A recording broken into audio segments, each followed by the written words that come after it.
sua Bíblia nesse texto tão precioso de 2 Samuel, capítulo 6, eu vou iniciar com vocês hoje uma série de mensagens sobre paixão espiritual. Eu quero tomar Davi como um modelo para mim e para você, como um modelo cristão de paixão espiritual. Davi é um homem, tem uma marca extraordinária em Davi, que Davi ama Deus.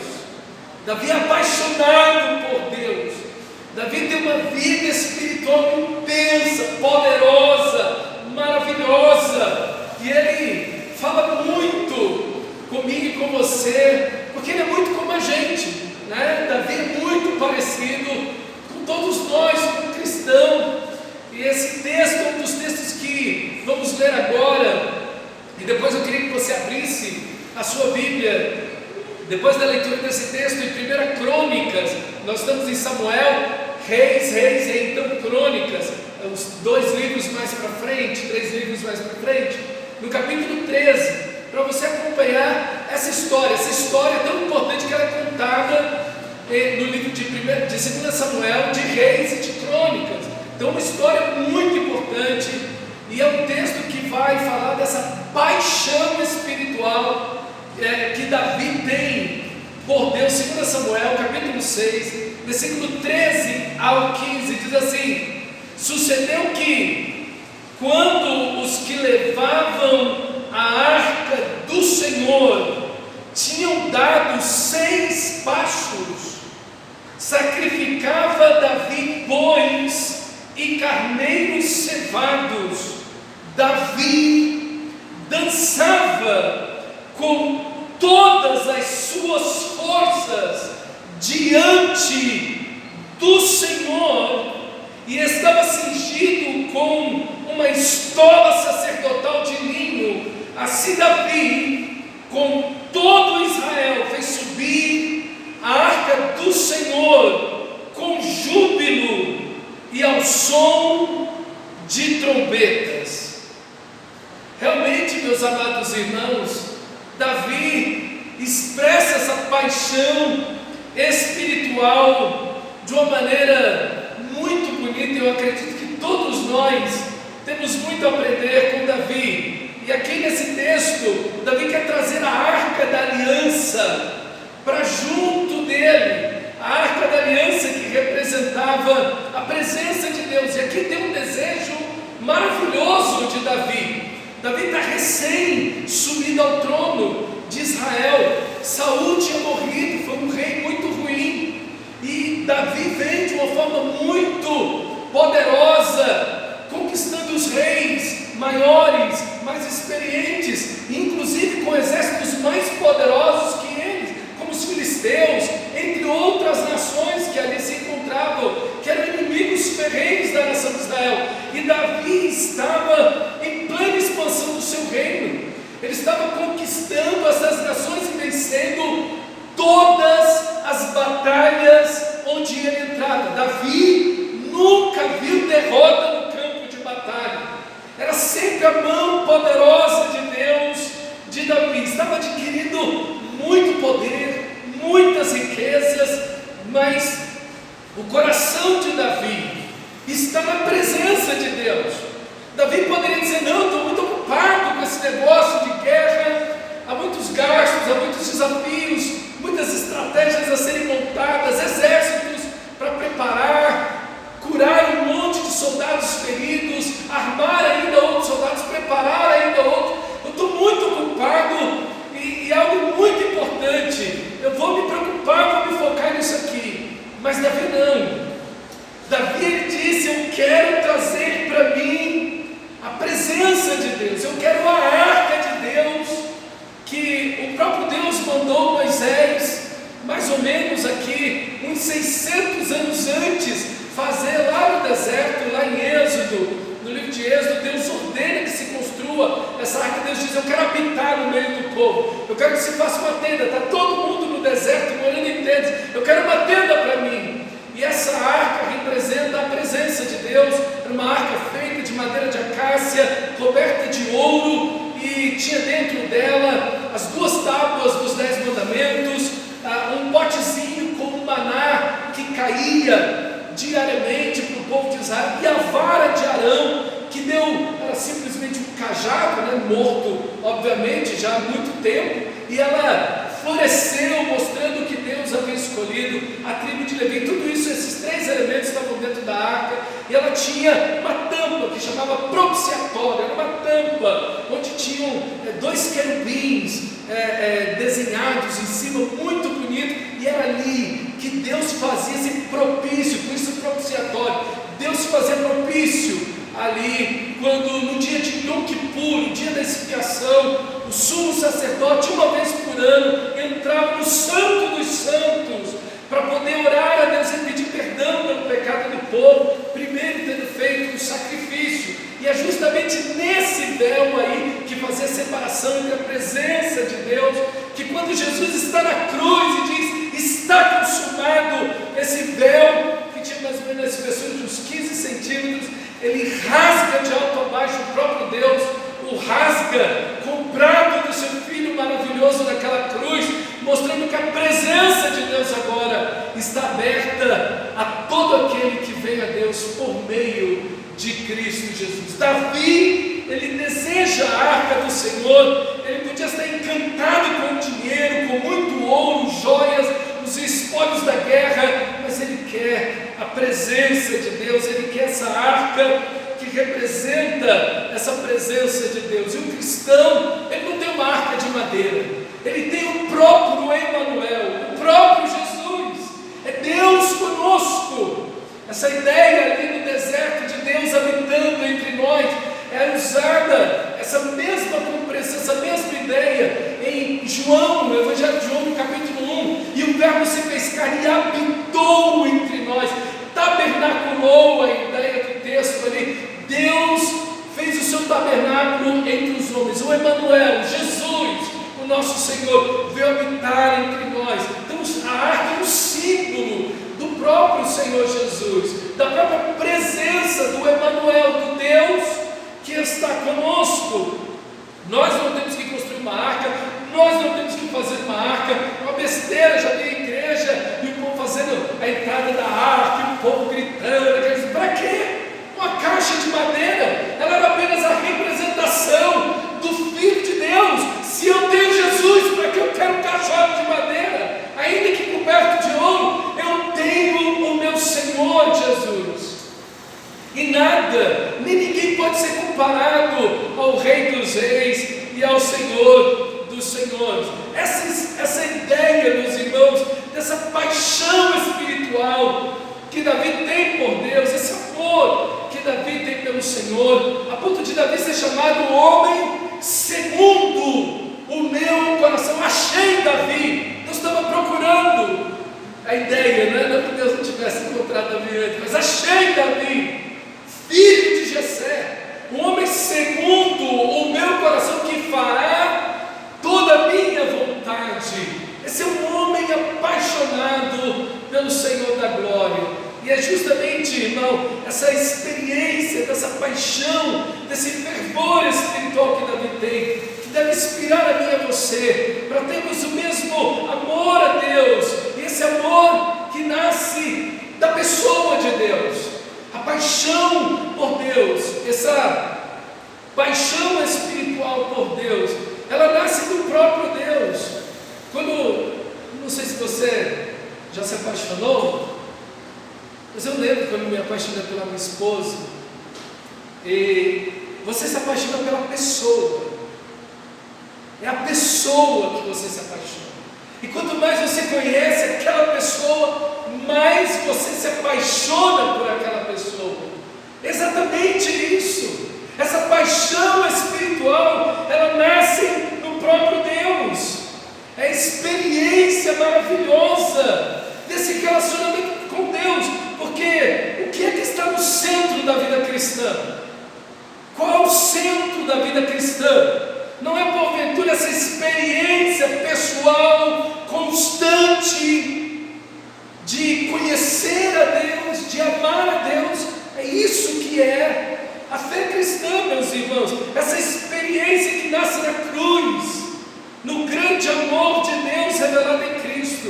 E quanto mais conhecemos a Cristo, mais nos apaixonamos por Ele. Quando você lê os textos, quando você lê as curas, os milagres de Jesus, os ensinamentos, o perdão, como Ele recebe o pecador, como Ele, no lugar de simplesmente condenar a pessoa, Ele salva aquela pessoa. Tudo isso nos faz apaixonar-nos ainda mais pelo Senhor da glória. Esse amor por Deus, que quando o conhecemos, o amamos ainda mais. Então a verdadeira paixão espiritual nasce, se alimenta nesse relacionamento com Deus, que só é possível esse relacionamento através do sangue de Jesus. Você vai entender isso hoje. Só é possível esse relacionamento através do sangue de Jesus. E esse relacionamento é real na pessoa do Espírito Santo. Deus ama você, faz com que você possa se aproximar dele pelo sangue de Jesus, e torna real essa presença, esse amor dele por você pela pessoa do Espírito Santo. Então veja, a paixão espiritual vem de Deus, é o próprio Deus que torna possível através de Jesus você amá-lo e torna real esse amor que ele tem por você e que você deve ter por ele por meio do seu Espírito. Mas esse texto tão bonito, em que Davi está dançando, diz o texto, Davi está dançando com todas as suas forças diante do Senhor. Talvez você tenha gritado alguma vez com todas as suas forças, em um momento de muita alegria, de muito entusiasmo, em um momento extasiante na sua vida. Então você, com todas as suas forças, se alegrou, cantou, pulou, festejou, gritou. E é isso que nós temos no nosso texto, essa expressão da paixão tão profunda. Mas essa paixão, esse texto, ele nasce de um fracasso. E é justamente no capítulo 13 de 1 Crônicas que nós vamos aprender com o fracasso de Davi, para depois aprender exatamente como Davi chega a esse momento maravilhoso dessa paixão. Capítulo 13, versículo 1 de 1 Crônica diz: consultou Davi os capitães de 1000 e os de 100 e todos os príncipes, e disse a toda a congregação de Israel: se bem nos parece, e se bem isso do Senhor nosso Deus, enviamos depressa. Veja a expressão depressa aqui, urge essa paixão que Davi tem por Deus. Enviamos depressa mensageiro a todos os nossos outros irmãos em todas as terras de Israel. Veja, alguém que está apaixonado por Deus, quer que todo mundo experimente essa paixão, né? E todos os sacerdotes e todos os levitas, com eles nas cidades e seus moradores, para que nos se reúnam conosco, tornemos a trazer para nós a arca do nosso Deus, porque nos disse Saul: não nos valemos dela. Então toda a congregação concordou em que assim se fizessem, porque isso pareceu justo aos olhos de todo o povo. Então, nesse amor por Deus, Davi convoca toda a nação de Israel, e ele chama os seus capitães de milhares, de 100, e todo o povo, e os nobres, os príncipes. Ele chama todo mundo e diz: vamos buscar a arca. Que coisa bonita, parece que está tudo direitinho. Só que Davi aqui, ele começa errando, porque ele não chama quem deveria chamar, que eram os sacerdotes. Eram os sacerdotes que deveriam ser chamados em primeiro lugar e orientar todo esse processo. Mas veja, na lista de Davi, os sacerdotes estão lá para trás.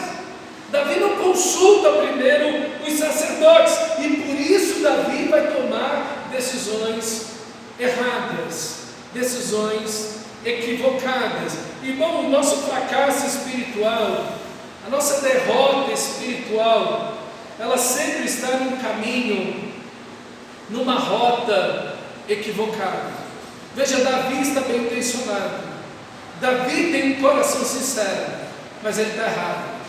E aqui está o perigo para mim e para você, é que nós podemos estar muito bem intencionados, corações que tenham paixão e amor por Deus, mas se essa espiritualidade, ela não está centrada em Cristo, ela não está fundamentada na palavra de Deus,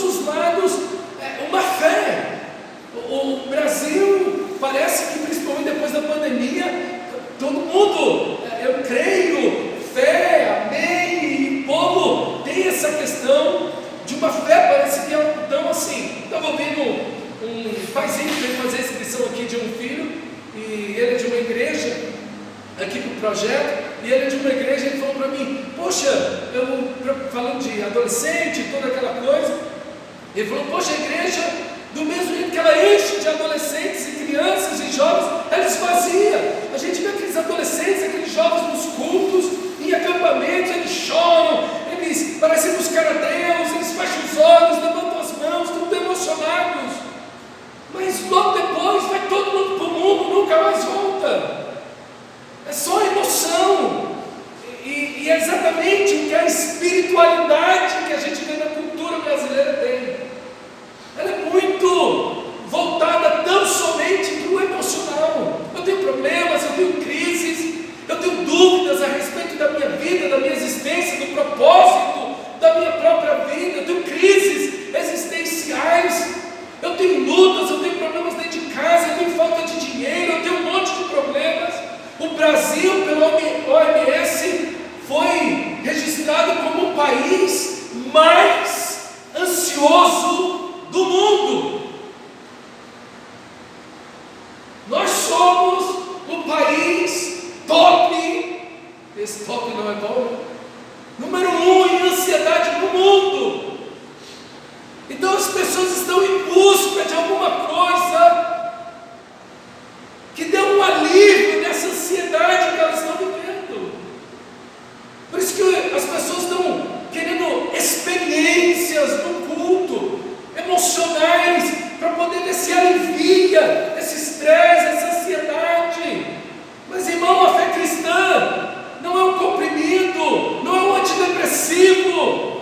A fé cristã é a salvação do pecador e uni-lo a Cristo Jesus, uni-lo a Deus por meio da graça bendita do nosso Senhor. É muito mais do que um alívio momentâneo, é de fato a salvação da sua vida. Isso é a fé cristã.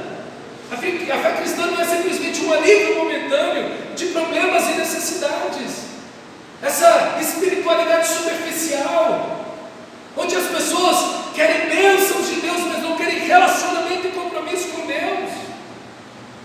É o que nós estamos vendo. As pessoas querem emoção, as pessoas querem motivação, as pessoas querem uma fé utilitária, elas querem se usar de Deus. Deus me abençoa, se o Senhor me abençoar, está show de bola. E daí? Daí a gente se vê para não precisar de novo de ajuda. São pessoas que estão interessadas na mesa, não no anfitrião. Querem sentar para comer, mas não querem relacionamento com o dono da casa.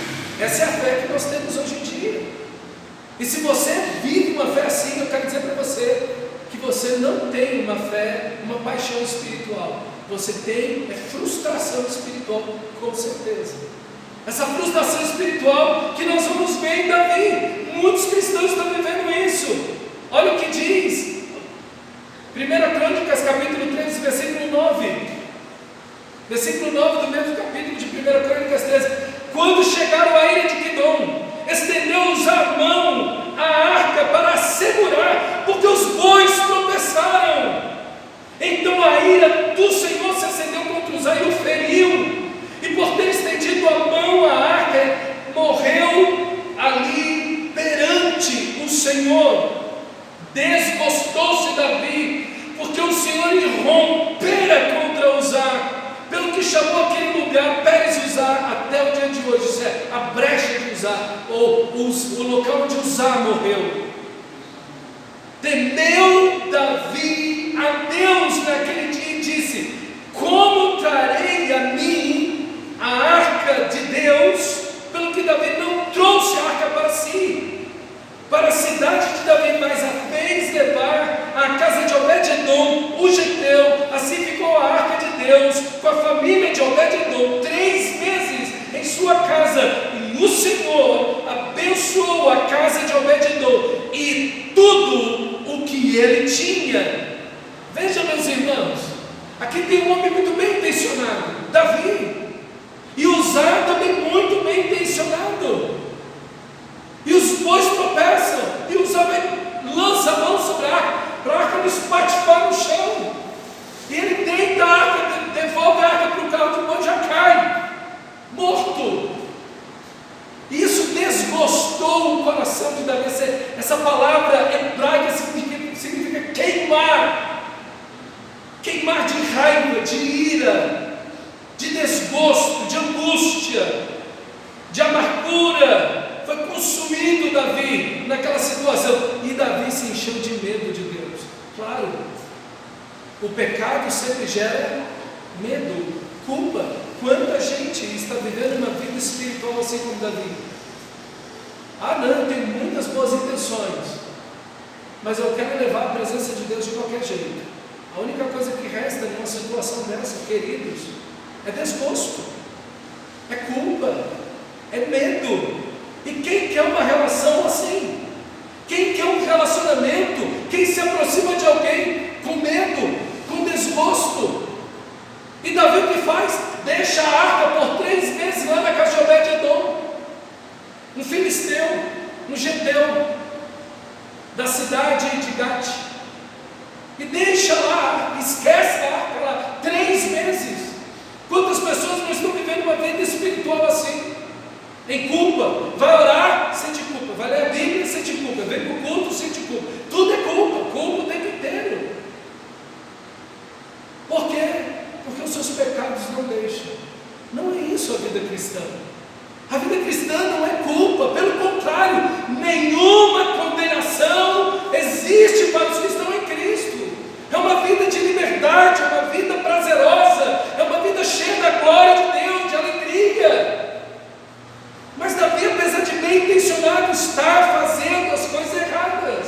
A espiritualidade de Davi é parecida com a espiritualidade dos filisteus, porque quem pegou a arca mais ou menos uns 50 anos antes disso daqui, desse evento, quando o sacerdote Eli e os filhos dele, Ofni e Finés, levaram a arca da aliança para o campo de batalha contra os filisteus, e lá eles perderam a batalha, Ofni e Finés morrem na batalha, Eli morre também em casa, e meus irmãos, a arca do Senhor é levada pelos filisteus. E aonde os filisteus colocam a arca, as pessoas ficam doentes. Os deuses filisteus começam a quebrar as estátuas, pela presença de Deus. E ele diz: nós não podemos domesticar o Deus de Israel. Tem gente que acha que pode domesticar Deus. Não, se a gente fizer um culto legal, se ficar bem coreografado, se ficar bonito, Deus vai aceitar. Eu acho que não.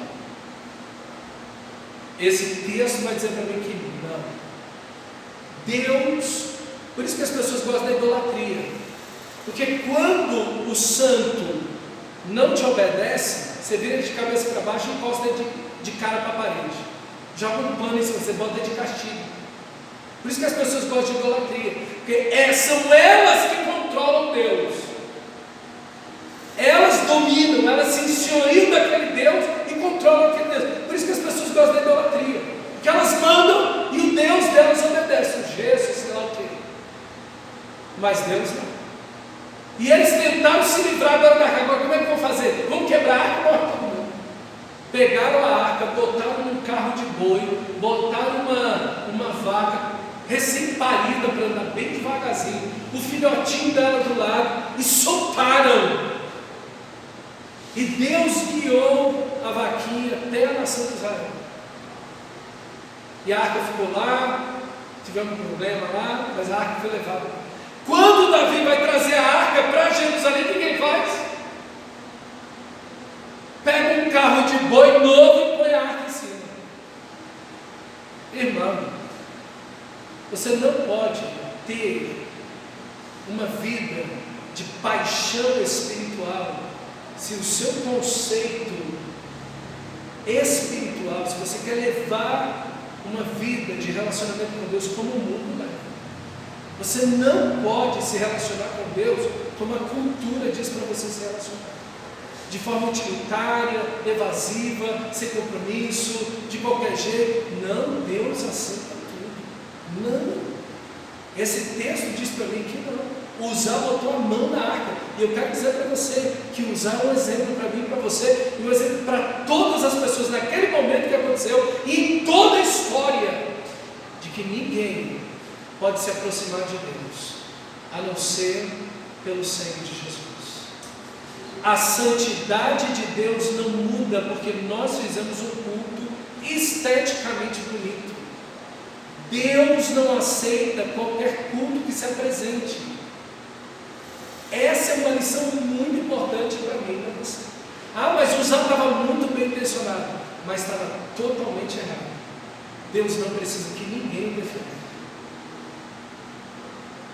Então, meus irmãos, aqui também tem algo importante para mim e para você. A presença de Deus. A presença de Deus. Ao mesmo tempo que esse texto mostra para mim e para você a graça de Deus, porque Deus abençoou a casa de Obed-Edom, e a gente vai chegar lá, é o mesmo texto que usa Amós. Veja em Deus a graça e misericórdia, mas o nosso Deus, diz o autor de Hebreus, é fogo consumidor. Veja, há uma bondade e uma severidade em Deus. Você não pode brincar com Deus. Não vos enganeis. De Deus não se zomba, diz o apóstolo Paulo. Então, o mesmo Deus de amor e graça é o mesmo Deus que disciplina e corrige o filho que ama. Então, Deus nos dá acesso a Ele, mas nós temos que ter muito cuidado no culto ao Senhor. Eles estão fazendo um culto a Deus, eles estão vivendo, e a gente não pode se apresentar a Deus de qualquer maneira. Estaríamos atirando contra nós mesmos. Uzá atirou contra a vida dele, Davi atirou contra a própria vida dele. Meus irmãos, ainda que haja um espetáculo maravilhoso, como vai dizer o capítulo 13, versículo 6, então Davi, com todo Israel, subiu de Balaí, isso é de Quiriat-Jearim, que está em Judá, para fazer subir ali a arca de Deus, diante da qual invoca o nome do Senhor, que se assenta acima dos querubins. O mesmo texto que diz que Deus está assentado acima dos querubins. Deus é o Altíssimo, soberano, o Deus único e verdadeiro.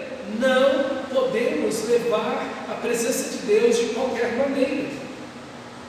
Ainda que tenhamos um culto muito bonito, como esse texto está dizendo, com cânticos, com harpa, com todo o seu empenho, alegraram-se também com alaúdes, tamborins, com símbolos e com trombetas.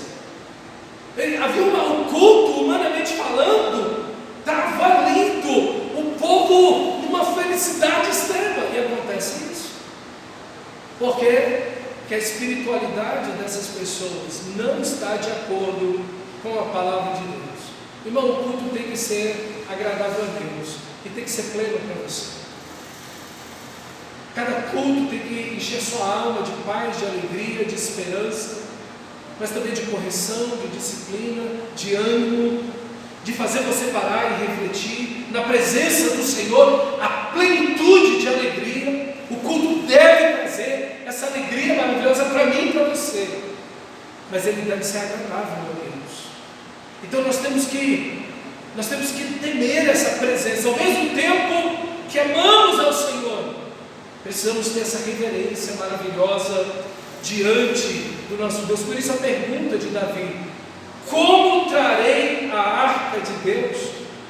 E então, meus irmãos, Davi reflete. Então avisaram para Davi, 2 Samuel 6,12, dizendo: o Senhor abençoou a casa de Obed-Edom e tudo quanto tem, por amor à arca de Deus. Foi, pois, Davi, e com alegria fez subir a arca de Deus da casa de Obed-Edom à cidade de Davi. E aqui estão os fundamentos da paixão espiritual.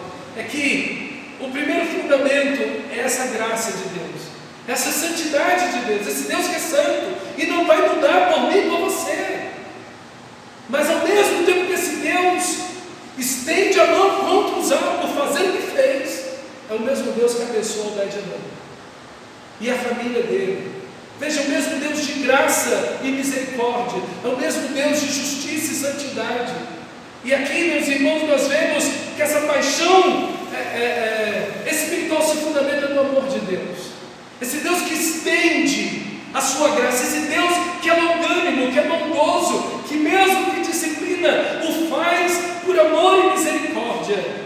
Então podemos, meus irmãos, nos aproximar do e Deus vai nos receber por sua graça. Esse desejo da presença de Deus, esse desejo de conhecer a Deus, de buscar a Deus, está no coração de todo ser humano. Todo ser humano tem essa necessidade de Deus, só que vão tentar suprir isso em outras coisas, no dinheiro, nos prazeres, enfim. Vão tentar de alguma maneira suprir o vazio dos seus corações. Mas é em Deus que encontramos essa plenitude. E quando a arca do Senhor chega na casa desse filisteu, Obed-Edom, e aqui é importante entender que Obed-Edom não é o levita Obed-Edom, porque existe um levita chamado Obed-Edom, não é ele. E é interessante que a arca do Senhor fica na casa de Obed-Edom, esse Geteu de Gate, é um filisteu. 50 anos antes estavam lá os filisteus tentando se desfazer da arca, porque onde a arca ficava, o povo ficava doente, vários tinham morrido, as estátuas dos deuses, filisteus quebravam, eles doidos para se desfazerem da arca do Senhor. Por isso colocam a arca do Senhor num carro de boi, como eu expliquei, e mandam embora. Imagina Obed-Edom, agora chega um filisteu recebendo. Rapaz, eu ouvi meu pai falar dessa arca. Eu lembro dessa história, eu era pequeno, de ouvir essa história do povo ficar doente. Eu mesmo fiquei doente. E agora estou eu aqui, com a arca da presença de Deus na minha casa. Imagina o temor no coração desse homem, a reverência dele diante de Deus. E sabe, irmão, é lindo o que esse texto diz. Deus, o Senhor, abençoou a casa de Obed-Edom e tudo o que ele tinha. Deus abençoou a casa de Obed-Edom e tudo que ele tinha. Interessante, ele não fez uma campanha para ser abençoado. Que coisa maravilhosa, irmão, esse texto. A presença de Deus abençoou Obed-Edom, abençoou seu corpo, sua alma, seu espírito, abençoou sua esposa, abençoou seus filhos, abençoou sua casa, abençoou sua fazenda, abençoou seus escravos, seus servos, abençoou a plantação, abençoou o gado, abençoou tudo o que ele tinha. A presença de Deus é maravilhosa. Aqui está o Deus de graça, misericórdia e amor que se apresenta nesse texto. Deus abençoou Obed-Edom, sua casa e tudo o que ele tinha. Irmão, você quer ser abençoado? Você não precisa de oração forte, você não precisa fazer campanha, você não precisa fazer promessa de fé nem nada. Sabe o que você precisa? Da presença gloriosa de Deus, dessa misericórdia de Deus na sua vida. Imagina Obed-Edom com toda a sua família, a reverência, o respeito, a fidelidade. O que é que o filisteu, o inimigo do povo de Deus, está fazendo dentro de Israel, perto da cidade de Davi? Deus havia salvado Obed-Edom, ele conheceu o Deus verdadeiro, abandonou aqueles deuses filisteus falsos e veio servir o Deus verdadeiro. E agora esse gentil tem a arca do Senhor por 3 meses na sua casa e tudo que ele tinha, Deus o abençoou. Quem quer que vai abençoar você? Essa presença gloriosa de Deus. Que beleza esse texto, que texto maravilhoso, meu irmão. Uma vida, e acima de tudo, Obed-Edom cheio do conhecimento de Deus, cheio do conhecimento da santidade, da glória, da majestade, mas agora vendo pessoalmente esse Deus de toda graça que está abençoando, o Deus que não consumiu sua vida, apesar de ser um gentil, um pecador, mas o Deus que está abençoando a ele e sua família. Imagina a salvação que se estende naquela casa. Que coisa extraordinária, meus irmãos. Que beleza isso. Que coisa fantástica. A presença de Deus na nossa vida. A presença de Deus na nossa vida. Tudo em nós está sob a bênção de Deus, se a presença de Deus está sobre nós. Que coisa maravilhosa! E se Deus abençoa alguma coisa, eu quero ver que diabo se levanta para amaldiçoar. Eu quero ver que diabo vai ter uma palavra maior do que a palavra de Deus. Não tem, não tem. Deus é o Todo-Poderoso e Ele abençoa a casa de Obed-Edom. Quando a gente leva a sério a presença de Deus, o que vai acontecer com as nossas vidas? Se levarmos a sério essa santidade de Deus, esse compromisso com Deus, de servir unicamente a Deus, as bênçãos não vão cair sobre nós.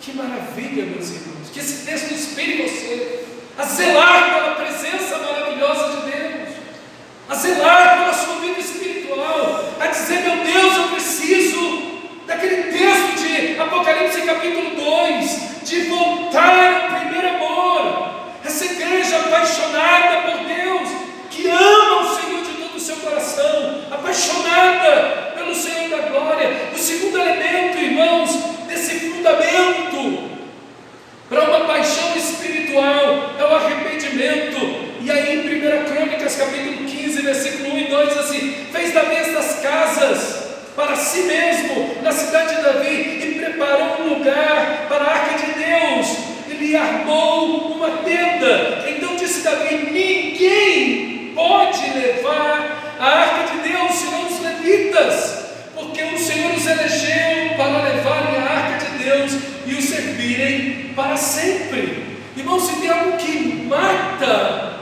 essa paixão espiritual, o pecado.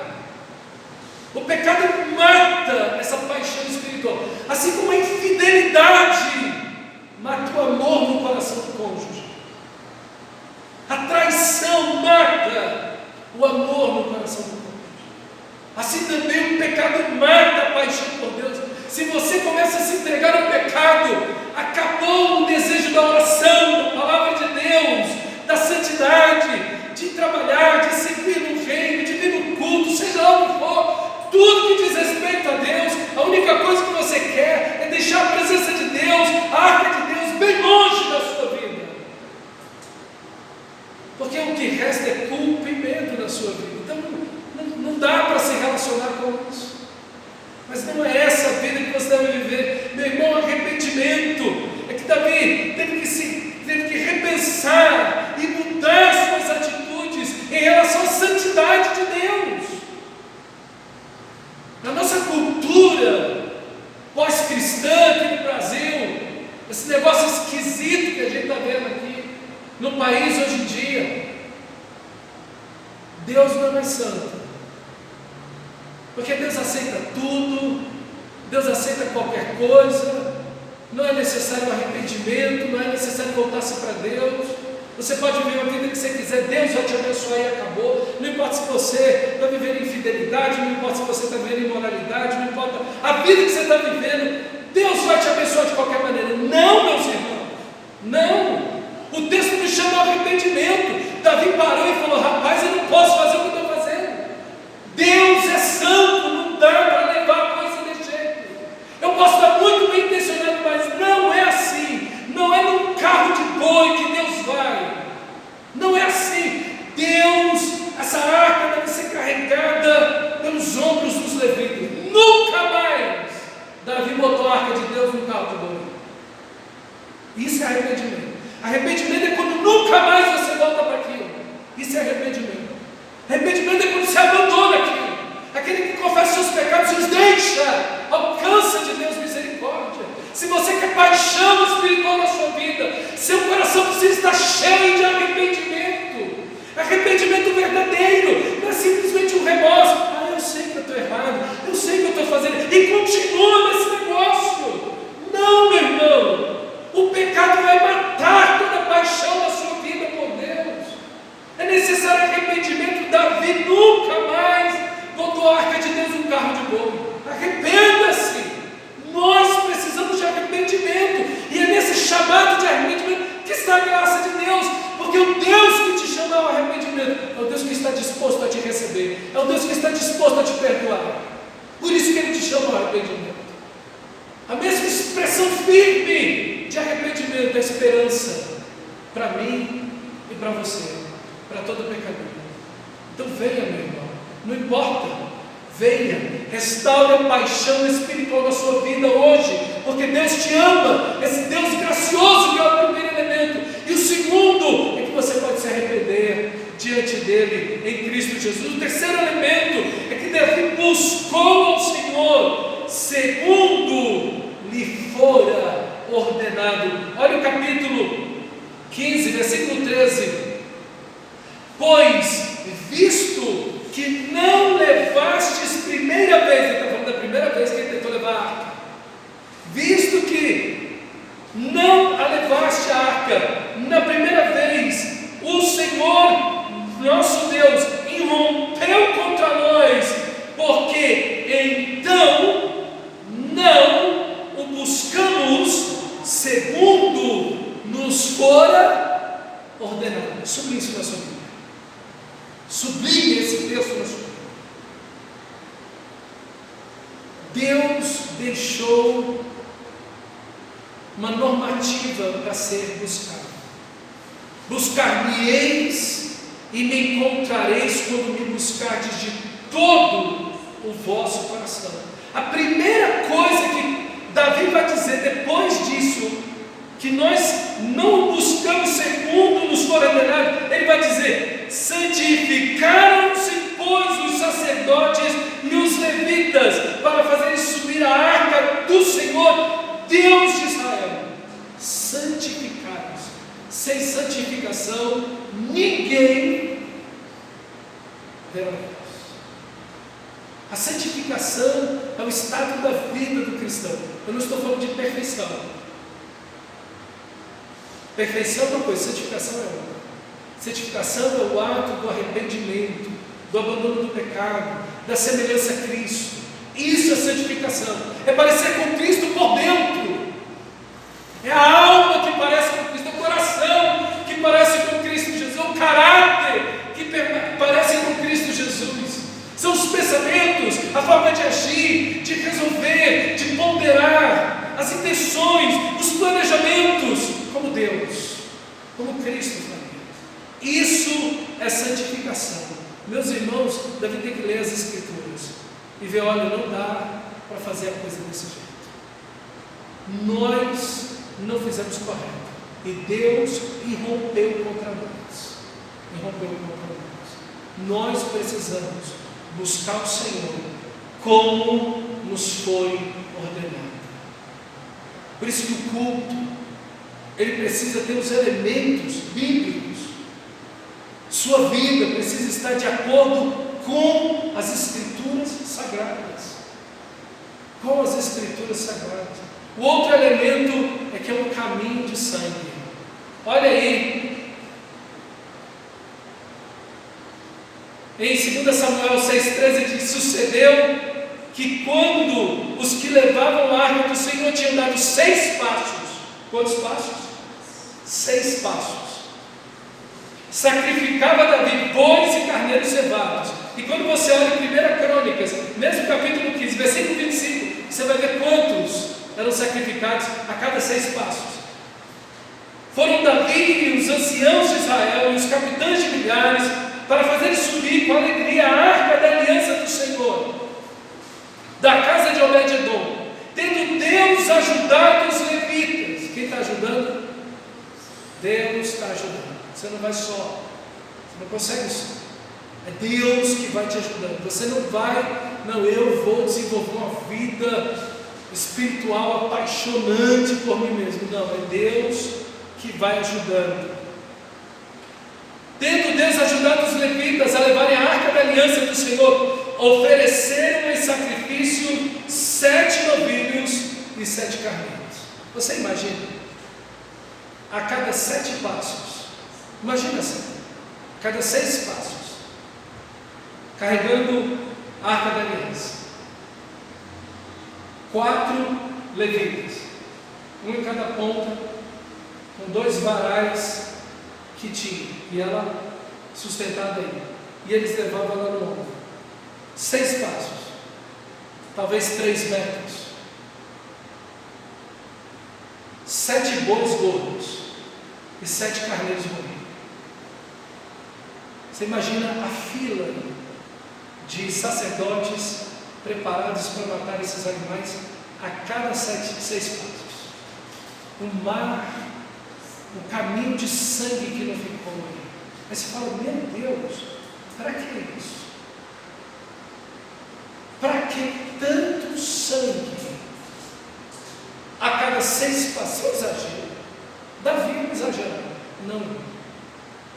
Esse texto mostra para mim e para você que ninguém pode comparecer diante de Deus sem sangue, inocente. Os animais, quando Deus dá a lei a Moisés, Ele ordena que os animais morram no seu lugar e no meu lugar.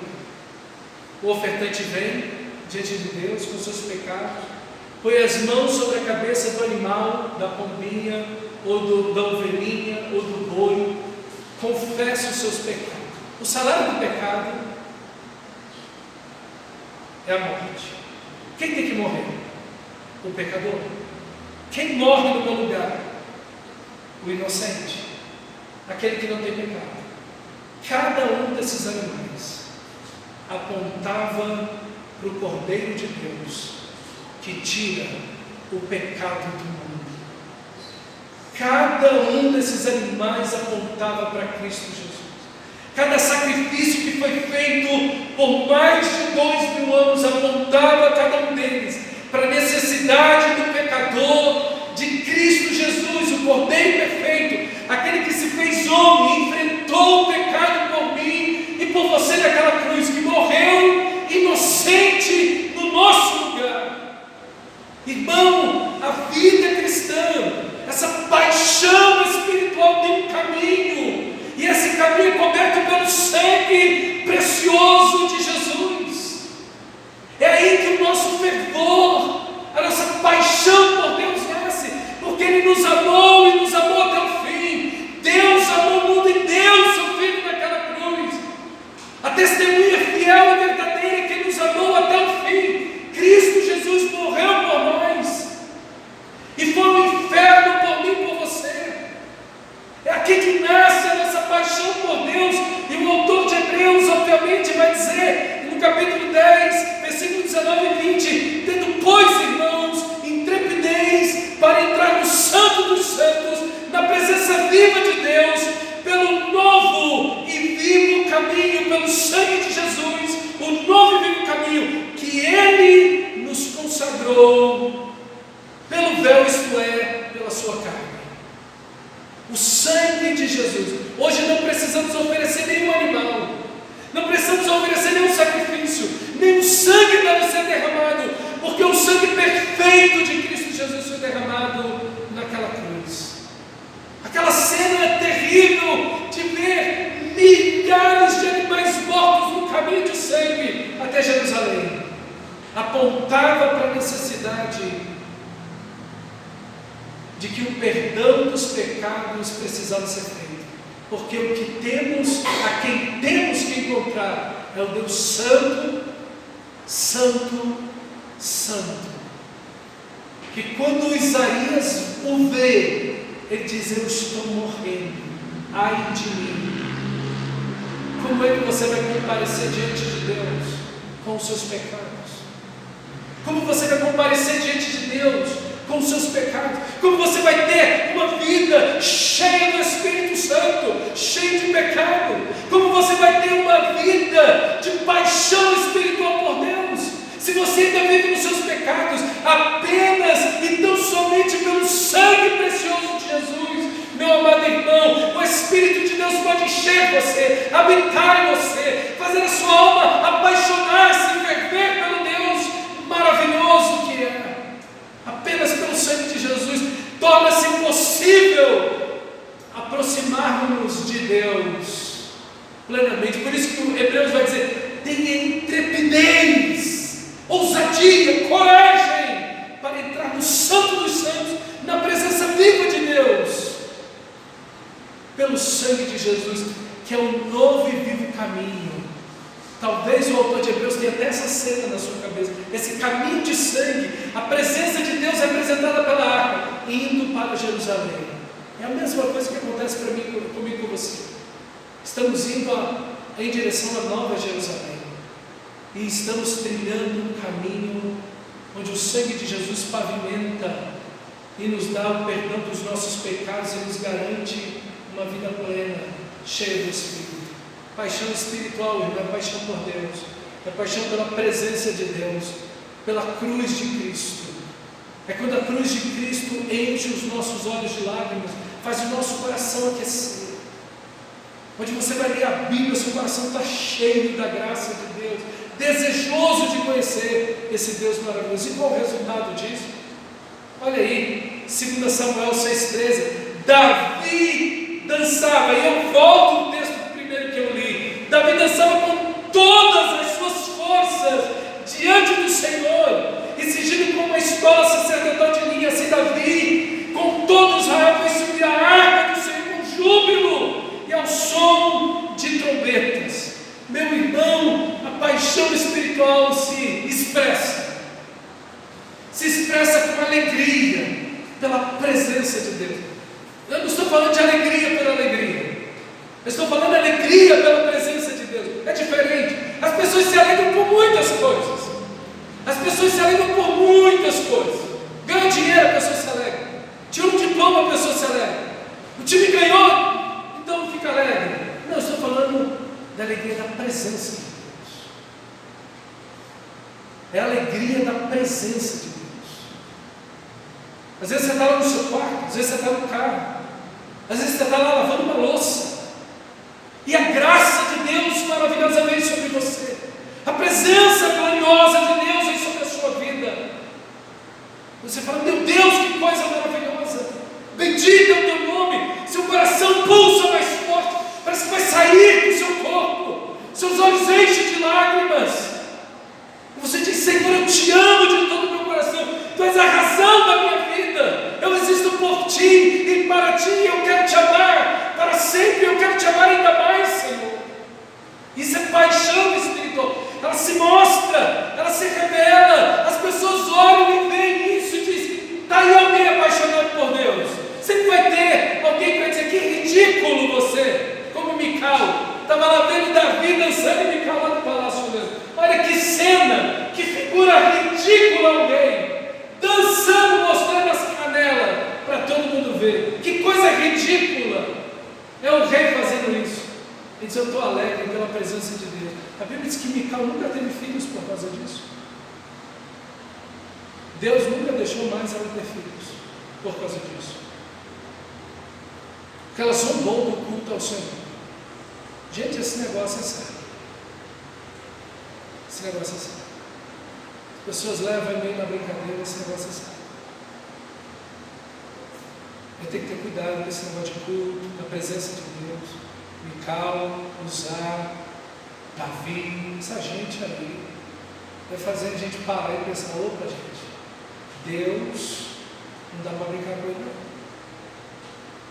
Deus não é um bonequinho, um brinquedinho que eu mando nele, não. Ele é o Senhor do universo, Ele é o Deus Todo-Poderoso. Todos os anjos o adoram, o inferno treme diante dele, os demônios se prostram diante dele. Não importa se estão 5, 10 mil deles ao mesmo tempo na presença de Jesus, como os endemoniados de Genezaré, todos se prostram diante dele. Irmão, esse Deus maravilhoso é ao qual nós servimos, e esse fervor espiritual deve se mostrar, deve ser na intensidade da adoração. A intensidade. Não, eu estou fervendo, minha alma ferve de paixão por Deus, e eu canto no culto, parece que eu estou no velório. Não, eu sinto muito. Eu sinto muito. Você é mais feliz em outros momentos. Irmão, paixão espiritual se revela nessa expressão física, nessa expressão emocional. Nem toda expressão emocional é um amor a Deus, mas todo amor a Deus vai trazer uma expressão emocional. Amarás o seu teu Deus de todo o seu coração. A palavra coração do hebraico aí revela as emoções. Revela as emoções. Alguém que diz que ama a Deus é uma geladeira no culto, eu sinto muito. mas você ainda não se apaixonou por Cristo, não. Irmão, as emoções têm que estar envolvidas, tem que ter alegria. Davi dançava com todas as suas forças. Não é uma questão cultural, não quer dizer que você dançar com ele, não é isso. Mas sabe, irmão, essa entrega na adoração plena. Esse eu vou bater palma com vontade. Eu vou dizer um amém. Eu vou dizer glória a Deus, com alegria, com o coração vibrando, minha alma está intensa diante de Deus. Spurgeon dizia, 1850, dizendo: irmãos, às vezes tem um irmão aqui dizendo amém, glória a Deus na igreja. Todo mundo fica olhando para essa pessoa assim, que cara esquisito esse aí. Ele falou: eu prefiro esse que está empolgado por Deus do que esse bando de morto que está aqui dentro. Que é isso? Empolga por tanta coisa, mas não empolga por Deus. Falta paixão espiritual. Meu irmão, se você não consegue se empolgar por Deus no culto, se você consegue se empolgar por Deus em outras coisas, se você consegue se empolgar por outras coisas, mas não consegue se empolgar por Deus no culto, eu quero te chamar ao arrependimento nesta noite, porque o nosso Deus é digno de todo louvor, de toda adoração, de toda a nossa alegria, da espontaneidade do nosso coração. Os anjos cantam, dançam diante de Deus, Davi celebra diante do Senhor, e vamos oferecer um culto morto para Deus. Nunca jamais o nosso coração deve estar inflamado pela graça preciosa do nosso Deus. Você pode ser um amém, meu amado irmão? Aleluia! Glória a Deus! Daqui é o que eu gosto dos pentecostais. Eles são mais empolgados que a gente. Deus de misericórdia, que você se empolgue diante do nosso Senhor. Porque, meu irmão, não tem nada, não tem absolutamente nada nem ninguém que se compare ao nosso Deus. A sua presença é maravilhosa. Se empolga com tanta coisa nesse mundo, tanta coisa fugaz, aquilo não vai te dar nada, aquilo não vai te trazer nada. Está lá tu empolgado com aquilo, vibrando com aquelas coisas bobas, sem sentido algum, passageira, só um vento. Quando tu deveria estar alegre, feliz, entusiasmado com a glória preciosa do nosso Deus. Meu irmão, a verdadeira paixão espiritual se revela nessas emoções, em Deus, nessas, como dizia Jonathan Edwards, nessas afeições para Deus. Jonathan Edwards foi um dos homens, se não na sua época, o homem mais inteligente dos Estados Unidos, um dos pais da nação americana, crente poderoso em Deus. Ele escreveu um livro chamado Afeições para Deus.